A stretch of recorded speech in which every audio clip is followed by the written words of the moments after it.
we've been doing some one-off examples. Let's talk about some important families of curves that we want to parameterize. Let's talk about lines and circles. So first, let's talk about lines. Here is a set of parametric equations. X is equal to t, y is equal to m times t, and let's let t run from minus infinity to infinity, all real values. If we solve for this y in terms of x, we note that, because x is equal to t, this is just y is equal to m times x. This is a line of slope m. And we also note that it passes through the origin, 0, 0, because when we plug in t is equal to 0, x is equal to 0, and y is equal to 0. So this is a line of slope m that passes through the origin. If we tack on an a and a b here, when t is equal to 0, this will pass through a point a comma b. And so this gives us our first big formula here, parameterization of a line. The line through the point, p is equal to a comma b, of slope m. It's parameterized by x is equal to a plus t, y is equal to b plus mt, where t is running from minus infinity to infinity. So let's use this formula to do a quick example.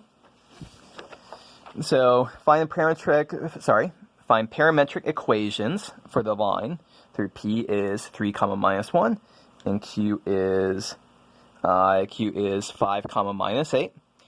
So what this says here is that we need a point, AB, and a slope. So to find the slope, something we've done many times before, change in y divided by change in x. So change in y would be minus 8 minus minus 1 divided by change in x, 5 minus 2. And this ends up as minus 7/2. So to go back here, if we have this is our point and this is our slope, parametric equations would be x is equal to a, 3 plus t, and y is equal to b minus 1 plus m minus 7/2 times t, and t is running from minus infinity to infinity. So we just take this, plop stuff in here, and we are good to go. Now, you might wonder, why did I use p here and not use q? As it turns out, we can use q instead. If we use q, we would have x is equal to 5 plus t, y is equal to minus 8 minus 7/2 t, and these are both perfectly good parameterizations. Neither one should be preferred over the other. In general, we can have many parameterizations of the same line, of the same curve here.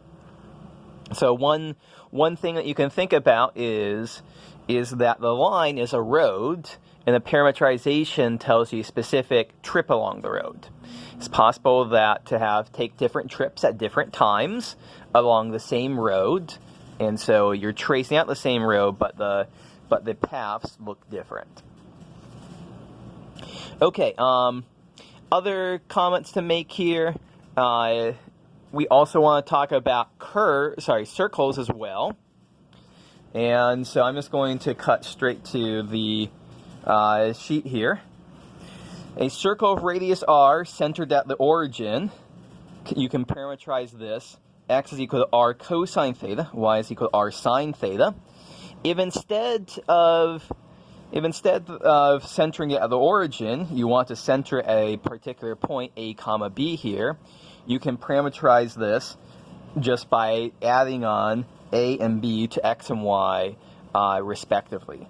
So x is a plus r cosine theta, y is b plus r sine theta here. Couple of things to note. I should tell you bounds here on what theta can be.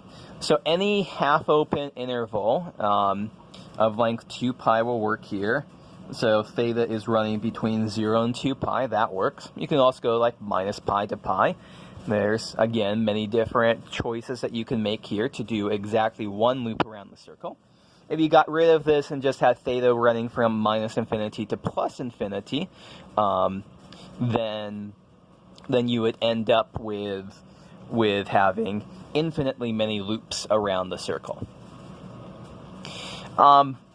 Just to kind of check here, we know that the equation of a circle